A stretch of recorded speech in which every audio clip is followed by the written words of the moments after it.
Yeah, welcome to this video for Game 4 of the World Championship match in Chennai, India. We've seen 3 draws so far, but Game 3 really was a proper interesting chess game, and let's see what happened today in Game 4. Anand again playing white, and he's going for e4 again, his long time main move, and Carlsen, who actually had surprised Anand in Game 2 with c6, now plays e5, his main move against the king pawn opening. So we get a Lopez, and here Carlsen has played mostly a6, going for main line. Rui is black, the Briar for example, or some bishop c5 lines. He has played more than one system, but of course there also is the Berlin defense to the Rui, and this is what Carlsen played. Not a new system. He has, for his opening repertoire, he has played this before, and okay, any e4 player on the top level nowadays needs to have something prepared against the Berlin. It's really getting difficult for white again and again to try to break through this this Berlin wall. Okay, Anand has castled, and he has always preferred that, going for the Berlin endgame. Of course, there also is d3. He has played this as well, but he has quite good results in the endgame. So after castles, knight e4, d4 and knight d6. When this knight attacks the bishop, white takes on c6, and we get the check infamous Berlin Wall endgame. This position was played numerous times in the World Championship match in 2000 between Kasparov and Kramnik, and Kramnik managed to draw all black games in this opening, which was really the foundation of his title win against Kasparov. He basically blunted 1e4 by the world champion, and here again in the World Championship game we see this this endgame where Carlsen has the black pieces, and yeah, it's not necessarily trying to play for a draw. It's just an opening that really fits his style, I would say. It's a position with queens off the board, where very often strategical maneuvering is important. So this kind of position is certainly to his liking. Anand now played rook d1 check. No, first h3, I'm sorry. But he played rook d1 here. He delayed the move knight c3. This is a late development. The last couple of months this move order gained some popularity. Before that everybody was playing knight c3 here, after which black has a choice. He can now play all kinds of moves, bishop d7, king e8, knight e7, and so on. And white very often later plays rook d1 at some point at h3. But the idea of delaying knight c3 is that white actually gains a bit of time for play on the king side. Here, after rook d1, Carlsen plays bishop to e7. Here mostly king c8 has been seen before, which after g4 leads to a position that has been played a number of times recently, and this is actually quite sharp. White now can go for a quick kingside attack, knight g5, bishop e8 and f4. Yeah, very sharp play, and white really tries to knock out black on the king side, gaining much space, And at the moment black has quite sufficient results here, but very likely Anand and his team have they have found some interesting new idea here.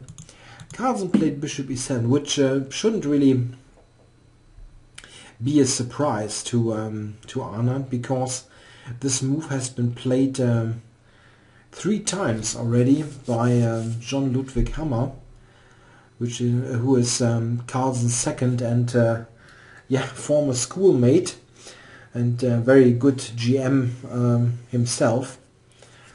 2600 ELO rating, and they worked together for basically all their chess life. So his games certainly were very high on the list of games to check. But strangely enough, Anand really quickly now gets into some trouble. We'll see what happens. He now plays knight c3, hard to do without the move in the long run. King c8, getting the king out of the d file, very logical, and bishop to g5. This is a move that that is quite interesting. Black, of course, has got the 2 bishops, which is of course an asset, some compensation for the double pawns.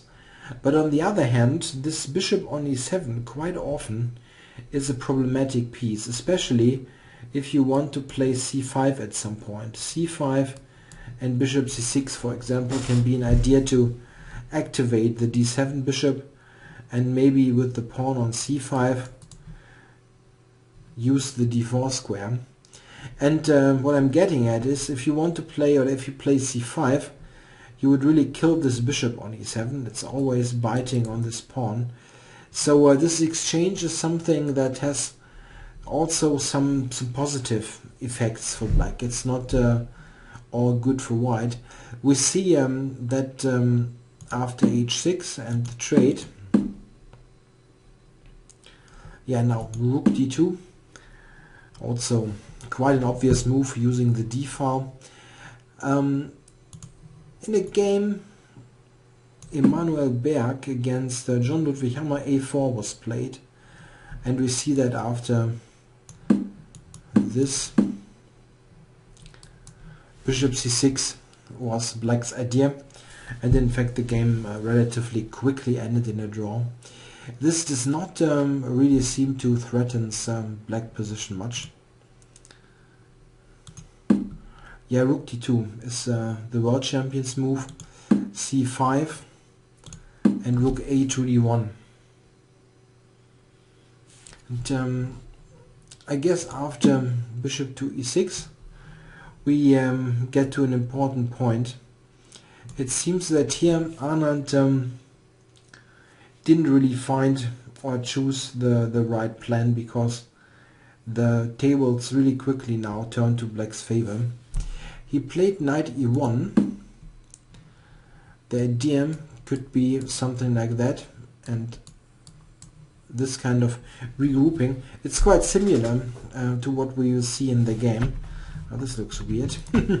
Okay, the knight wants to go to d3, this much is clear. But it's not easy at all. If you look at this, knight g6 attacks the pawn. And now it's a bit tricky. What should white play? e5 is attacked. If you play knight d3 here, then b6. This was the game, of course. And what now? What now exactly? Black is intending to play c4 and then just grab the e5 pawn, and it's not so easy to react to that. For example, if you play b3, just mechanically trying to combat the c4 move, black of course will play c4 anyway, and a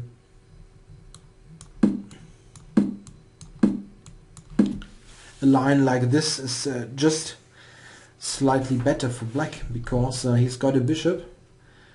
This bishop is stronger than a knight in this position, as it's getting opened up.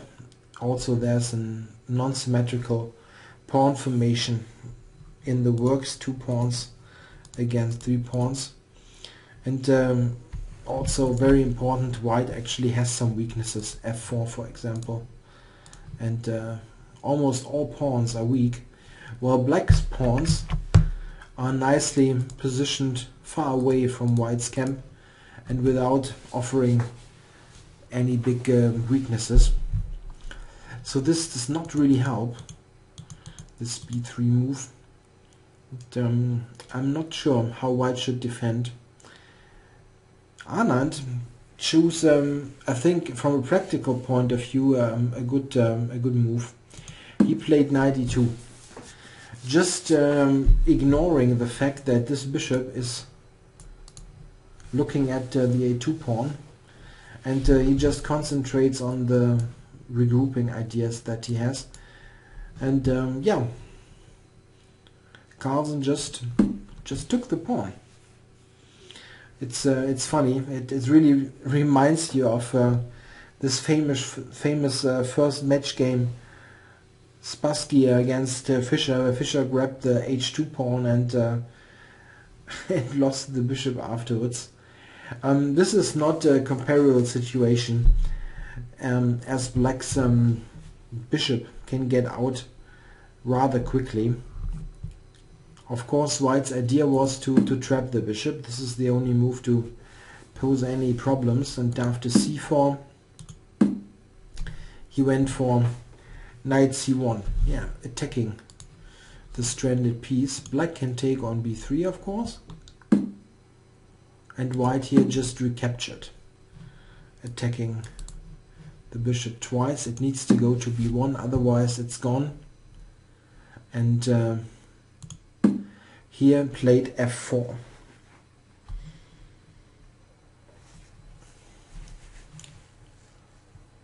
Yeah, the bishop is very exposed, but not attacked at the moment.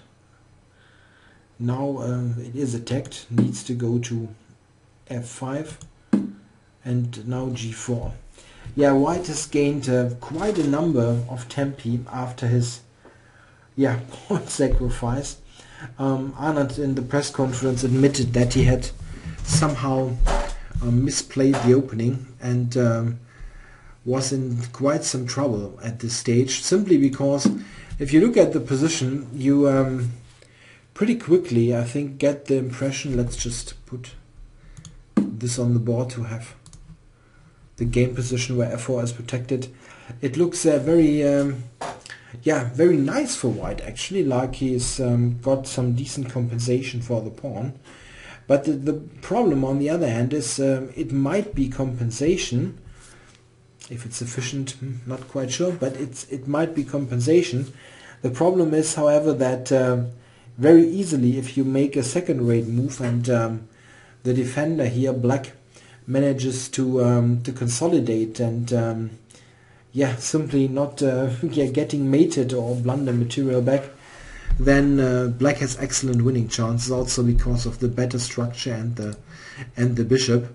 So this is now a struggle between white's activity and black's desire to simplify the position to get a very good endgame. So what exactly is white's compensation here? Even if it might not be 100% sufficient, white enjoys active pieces. He's got those knights ready to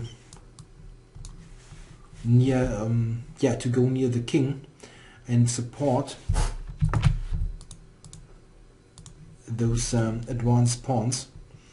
And also, of course, white has got both rooks into play, and this cannot really be said about black's rooks. And this is pretty much the reasoning behind the next couple of moves. h5 is played, using the rook on its initial square. Black has no good idea to oppose on the d file. For example, if you go rook d8, that's just I thought knight c5, but f4 is hanging. So this first is the more precise move. If you play this. Check. There's a pawn hanging. Even this is quite good for white, but first f5 after rook d8 is stronger, pushing the knight back. Carlsen's move is much better, just h5, using the rook on its initial square. f5 of course, pushing the pawns, and knight e7. Here knight h4 also could be considered, but knight e7 is just a much more natural move. But this could lead to quite funny complications. Let's say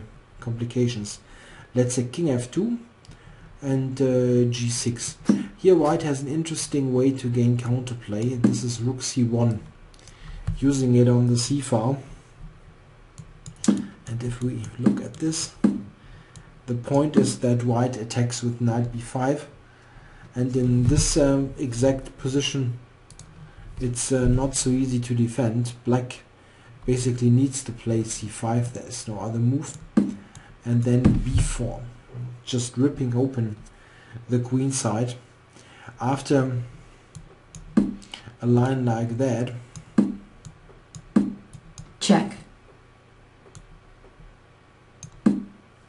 After a line like that, the computer is completely unimpressed and gives black a slight edge. But this is a position that the human really has a hard time to assess because of those advanced pieces. And I don't really know. It's very tricky to play, and very understandable that Carlsen didn't allow any of that. I think he simply trusts his instinct that the knight should help to defend on the queen side instead of just going to h4.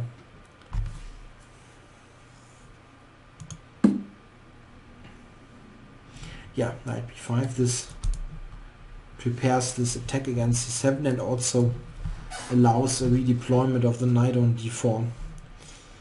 So simply a logical move, I think.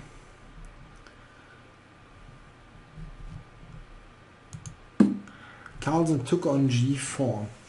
In fact, if you look at this kind of position with computer help, then you can quickly come to the conclusion that probably first a6 was better, simply because it makes things a bit more straightforward. White probably needs to retreat, and then you take on g4 if you want.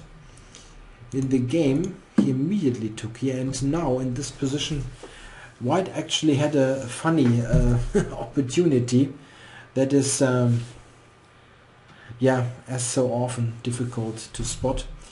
He had the additional option to play rook c1 here, attacking on c7. Black doesn't have much choice. He needs to cover it on c7, so knight d5 played, and here there's the quite amazing, actually quite amazing idea to continue the attack with e6. So after f takes e6, there's knight e5, and now we're in the territory where it's very unlikely that any human player would find this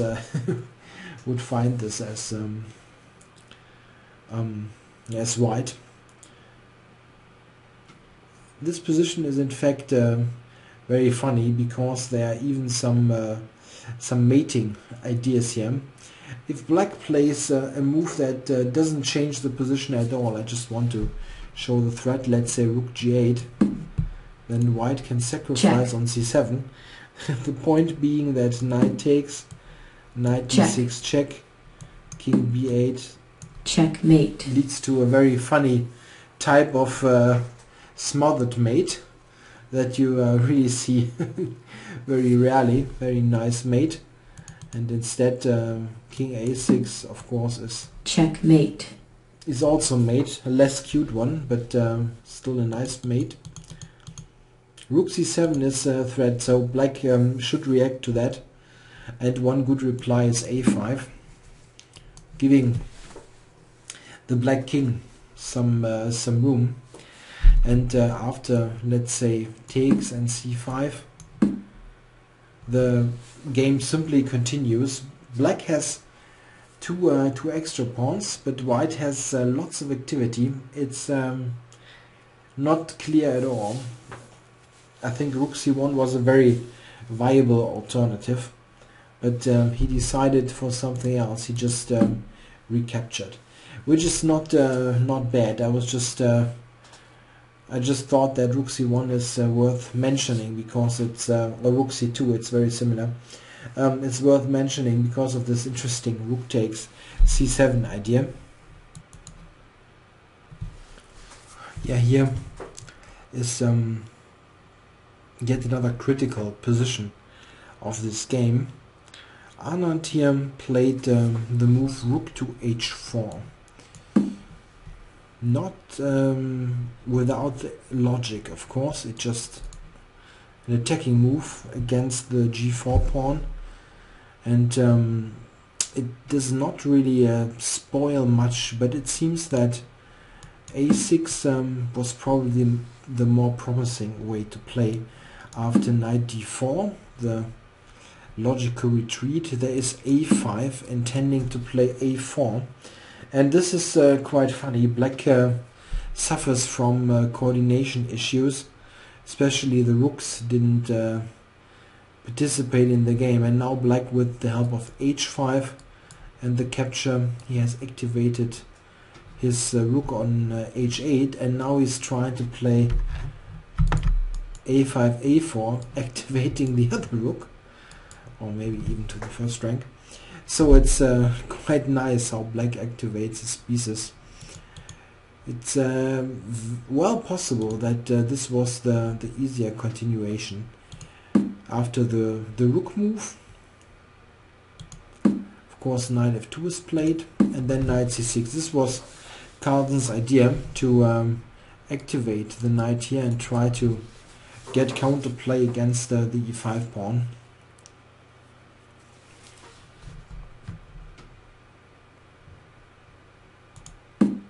Rook c2, of course, keeping in mind the pressure on c7, and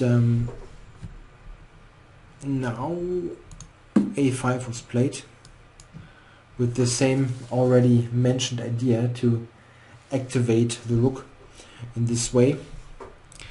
There were alternatives. Instead of a5, black also could have played g6 immediately, also not bad at all, and it can lead to very crazy complications. For example, if you look at this, rook to c1, bishop to d7, and now the funny move knight d4. It's very interesting. At first it looks insane, but it is quite interesting. The idea is, after the capture, check, takes here, that amazingly, after rook takes d7, check,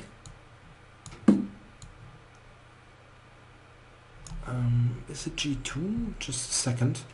I need to look at my notes. No, king f1, of course. Takes, and now the funny move knight e4. And while white is a whole rook down, the position is not completely clear. One point is knight d6, and then rook b7 checkmate. Not forced at all, but it shows that there are some tricks in this position. In fact, I continued this line a bit longer. a5, rook takes on f7, I think. Yeah, takes and knight d6. And it seems that at the end white has got enough counterplay to level the game. I have made some further analysis moves here, but this would mean to present an almost 29 move deep line, which pretty much for sure has got some some quality issues.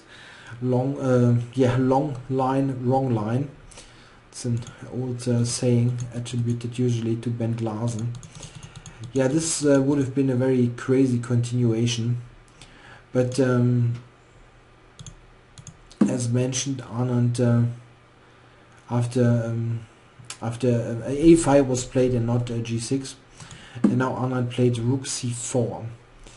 This is a bit surprising, this move, but it makes sure that this rook works nicely on the 4th rank, and black cannot easily play a5, a4 to free himself. And now Carlsen played g6.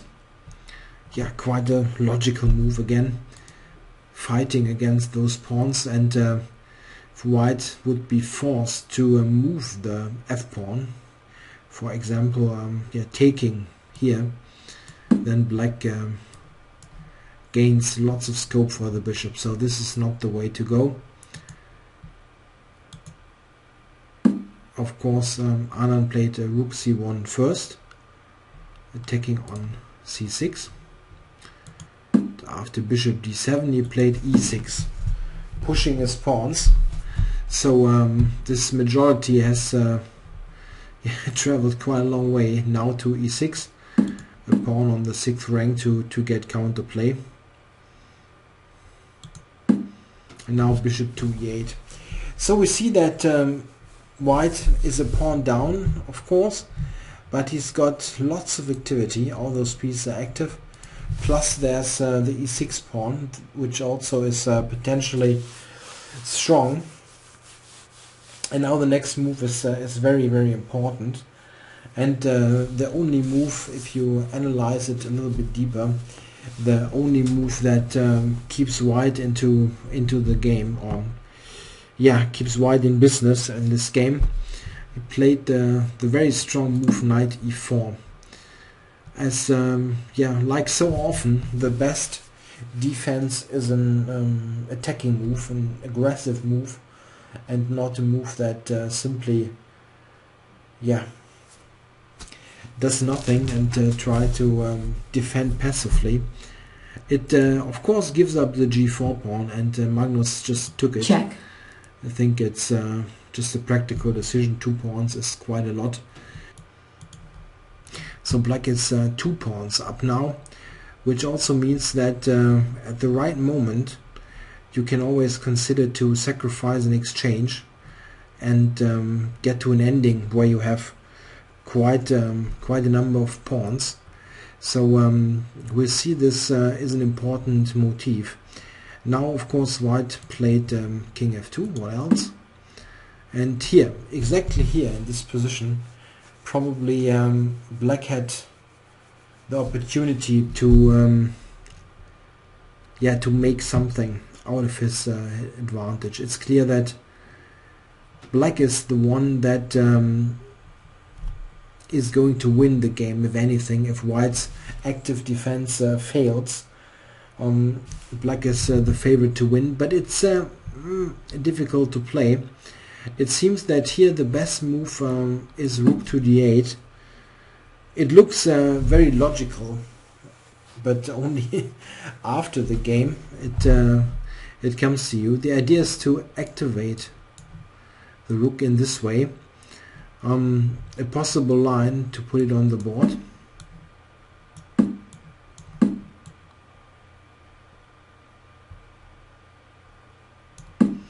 This line. And now king f3, and here black has a funny way to simplify the position. You can take here. After rook takes, you can take on e6. It's quite funny. The idea being that after rook takes, knight d4 check, and knight takes e6, black has a very, very good endgame. This is one of those endgames that I mentioned before, where you get a number of pawns for the exchange, and of course only black can win in this position here, and he has got pretty decent winning chances. I think that maybe exactly this point, this rook d8 move, was where Magnus let Anand out a bit. Anand defended very actively, very nicely, I think. But rook d8 is probably the way to go and maybe win the game. Check. He played this check and returned to f8. And now white has the golden opportunity and he finds it. Knight d4, intensifying the pressure here. So black basically has no choice. He needs to grab the knight. Check. Rook takes. King to a6. And king takes d4. So white has, with this operation starting on move 35, activated his pieces enormously. Just have a look here. I need to do it this way.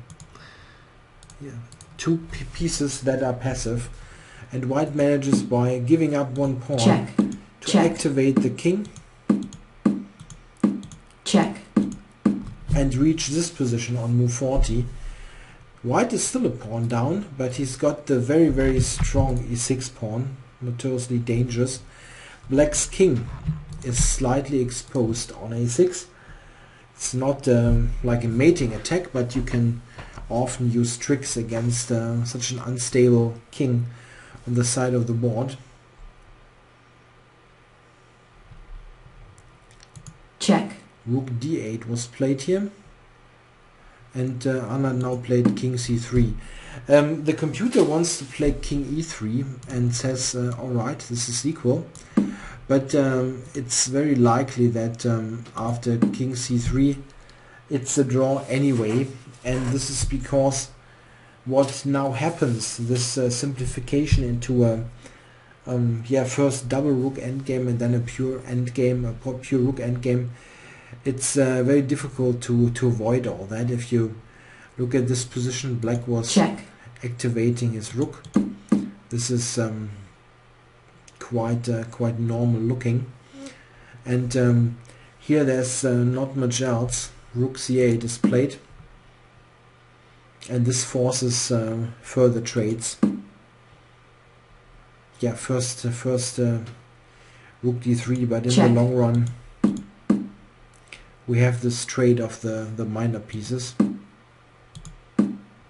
and the strong pawn, as mentioned on e7, is saving the day. White can always trade the e-pawn against the g-pawn under favorable circumstances and then draw the endgame. In fact, this is exactly what happened. Check. Yeah, rook trade is an instant draw.